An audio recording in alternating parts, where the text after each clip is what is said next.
Some people call this film director a living legend.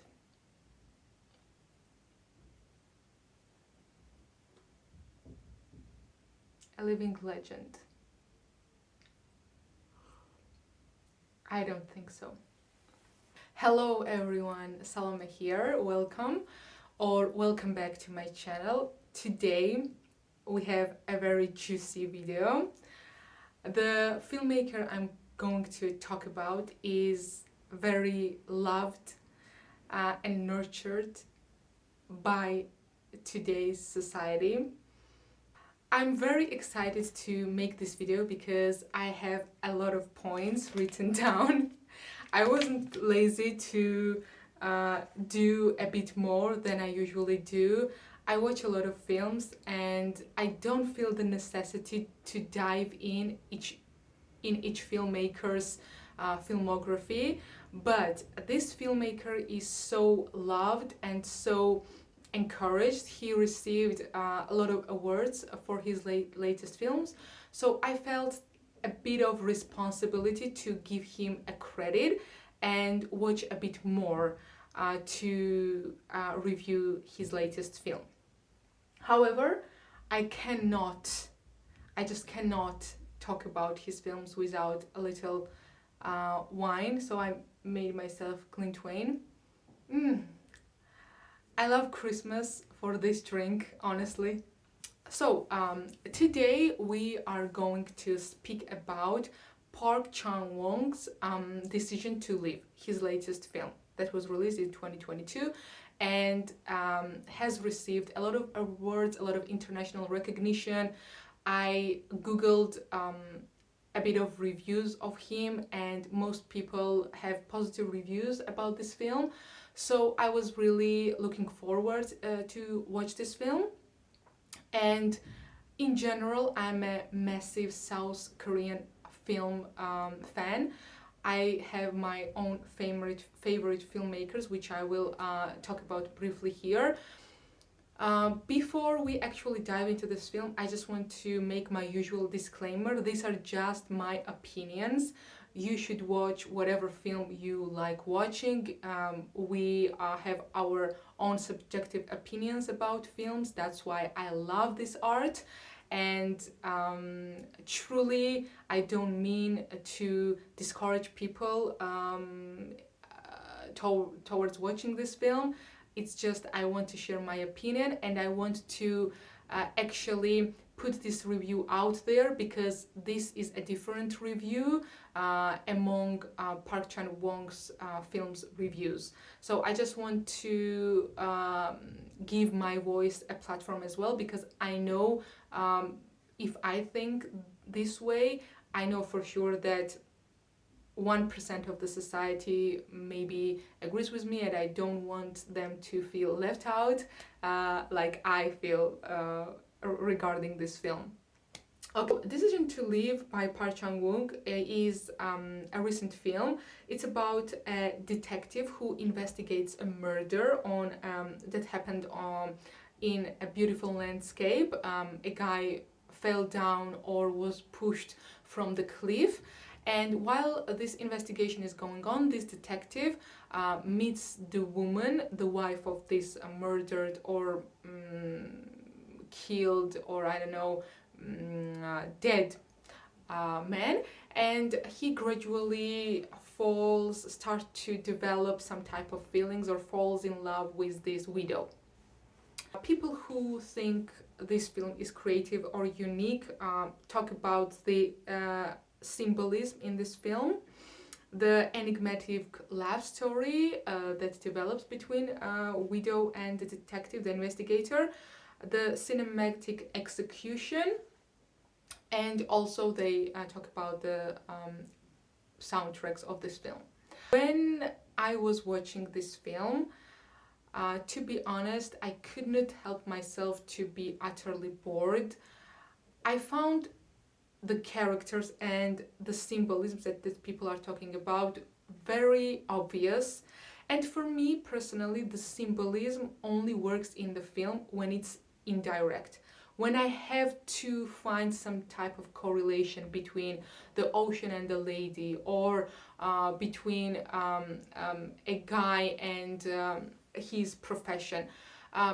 Here, there is no symbolism because everything is obvious. Clarity and, how to say, transparency is the enemy of symbolism, right? Why do you speak about symbolism when everything that the director is doing is explained? Actually, the film was so self-explanatory that I don't think I don't think it should have the ambition to be an auteur, or what we call auteur film, because it was just very linear, very obvious, very narrated, very descriptive. I mean, the director didn't even leave one drop of enigma. So I don't know why do they speak about enigmatic love story when it comes to this film, because for me everything was really obvious. Of course, there are some, twists, and there is this thriller or detective sort of plot narration, but this is not symbolism. This is the genre convention. And if we are talking about symbolism in this film, then in the same logic, all the Netflix true crime documentaries are full of symbolism. When it comes to this type of symbolism that is narrated here, personally, I prefer the symbolism and the narration of every other Netflix fictional crime documentary that is released. Even they speak about enigmatic love story, maybe I already addressed it, but enigma for me is a different thing. When I can follow the director, when every dialogue is so descriptive, and there is a lot of words in this film, it kind of kills the enigma for me. And the insomnia of the character, or the scenes where this widow helps him to sleep, a lot of people loved it, but for me it's just one of the cliches, and it fails to be an authentic, selection of the mise-en-scenes that an author filmmaker would select. I just really didn't see the enigmatic narrative in this film. The other one is the cinematic execution. In my opinion, Park Chan-wook would be an amazing Netflix commissioned filmmaker, because in this film, all of the scenes, in my opinion, are very commercial, cinematic, visual representations. Because when I watch, I don't like. I have to just clarify that when I say a Netflix film, I don't mean anything bad. I just mean that it is commercial, it is mass pleasing, and it is more entertaining and visually understandable than the cinema, the author film that I'm a fan of. So let's just keep it in mind. I don't mean to insult the filmmaker by saying it. I just mean that the ambition of this film, of Decision to Live, to be in auteur film, authentic film box, for me just fails. The cinematic execution is very been there, done that. I don't think that there is particularly anything new or unique. I don't know why the viewers are really astonished by the landscapes and different locations, because you can see better shots of landscapes in documentaries, to be honest. So for me, it's a Western type of camera, something that Hulu, Netflix, HBO are using in their everyday films. However, what I liked in this film are the actors. I think the actors are wonderful and they fulfill what the director's intentions were. So let's give the credit to amazing Korean cast. So guys, I watched this film till the end, even though I was really bored and discouraged to finish it. It was 2 hours and 40 something minutes. However, I don't think why it needed so much time, because the director put actually accelerated time in there, so he didn't need this much time because he put things one after another. So for me, there was no preparation for these characters to develop this type of intense feelings that he's talking about in this film. And I would be more appreciative if he used this time wisely. Usually when we talk about 2 hour and more film, the time should be like a real time to give us the sensation of character development. However, here he used flashbacks and he used, you know, this time editing tools that would allow him to accomplish and do this film in 1 hour and maximum like 2 hours. It didn't need more than 2 hours, so I don't know why he tortured us. Given said that, after watching this film, I realized that it won a Palme d'Or of Cannes, and I was shocked because I don't really understand how the same people who give Ruben Östlund this award can give this film the award. It's just, this is the real enigma for me. But I wanted to watch other films of Park Chan-wook before making my final assessment of this film, because you know, there are some filmmakers who sometimes do masterpieces and sometimes do mediocre shit. For example, Paul Thomas Anderson, who I love Paul Thomas Anderson, but sometimes he can make the most mediocre films that are just regular movies, and the next day he can film a total masterpiece. So I was thinking like maybe Park Chan-wook is this type of director, and I watched his Stoker and Oldboy and Handmaiden. So I watched 3 films in a row to give more credit to director, because you know that genuinely I support all filmmakers and everyone who is in the film industry, because it is such a difficult craft. I think so far what I have watched of Park Chan-wook, Oldboy is the best representative. Here he really shows that he can do an author film, because Oldboy has enigma, unlike A Decision to Live. Oldboy has suspense. Oldboy has this type of charisma that makes me want to watch the film until the end. In Oldboy we can see this authentic South Korean story. The film has South Korean soul, but for me personally, from Oldboy to Handmaiden, there is just a big transformation in the director's maybe taste or attitude, and his later films become more and more Western, and they lose this South Korean soul, which he is appreciated for. So this doesn't make sense, and I just cannot wrap my mind around it, because Handmaiden and Decision to Live for me is a Netflix type of storyline, but wrap up in a South Korean packaging. Handmaiden I did not like because for me it was like Kama Sutra gone South Korean, trendy, feministically wrong. I didn't understand what was authentic there.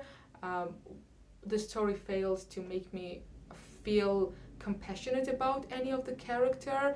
So for me it was just superficial, linear, trendy, westernized South Korean product. I will tell you that when it comes to all the things that people talk about, symbolism, enigma, cinematic execution, authenticity, charismatic storyline, I think about Lee Chan-dong. Now, Lee Chan-dong's Burning, for me, is everything that Decision to Live is not. So when I was watching Decision to Live, I couldn't help myself but wonder, oh my god, Burning is about murder, about crime, about love story, and it is so much better. It is so much more real and, I don't know how to say it, tactile. Yes, tactile. Park Chan-wook's films are not tactile and they fail to be transcendental. However, Lee Chang-dong and Kim Ki-duk, oh my god, when we talk about symbolism, guys, watch Kim Ki-duk's Birdcage Inn or Spring, Summer, Autumn, Winter. Oh my god, these films are so good. Or Lee Chan-dong's Secret Sunshine. These films, I think, are uncomparable to Decision to Live. However, Decision to Live somehow gets more attention than Burning Good or Kim Ki-duk's films. Don't get me wrong, these are all marvelous filmmakers and they are internationally well known, but I just think that after Parasite in 2019, we opened up this whole new understanding of South Korean film, which is not correct. And someone has to speak about the elephant of the room, because Parasite, even Parasite, is not a fully South Korean. It has this consumeristic Western twist that I didn't like. I have to clarify, I liked the film Parasite overall, but I don't think that it was worthy of all this attention, especially Oscar. But then again, even worse films get the Oscar, so who cares? All I'm saying is that Parasite and Decision to Live are not the highlights of South Korean filmmaking for me, personally. I would always go to Kim Ki-duk and Lee Chan-dong when I really want to dive into South Korea. And Peppermint Candy is my all-time favorite South Korean film, in case you are interested. Okay, guys. I've said it once and I will say it again. Finding good things about Park Chan-wook's Decision to Live is like justifying American pineapple pizza for Italians. It sounds good and a lot of people love it, but it doesn't make it right, man. I cannot. I'm very surprised most of the time because we have so many transcendental, really important films, and somehow the films that get the most attention sometimes are the films that are not that good. So I think it also says a lot about the society. Maybe our society has become so capitalistic and consumeristic that it doesn't have the endurance or the immunity to watch more complex and really symbolistic and indirect films. So maybe after all, this mass-pleasing, easy to understand, full of cliche type of symbolistic films will be more successful, which kind of saddens me, but it is what it is. Anyway, I will watch more of Park Chan-wook, of course, and I'm never the one who seals her opinion. You know, my opinions are not set in stone, so everything I say you should take with a pinch of salt.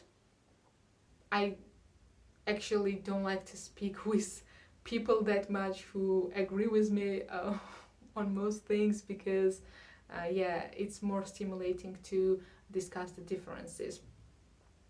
Thank you so much for tuning in and watching my videos, listening to my opinions.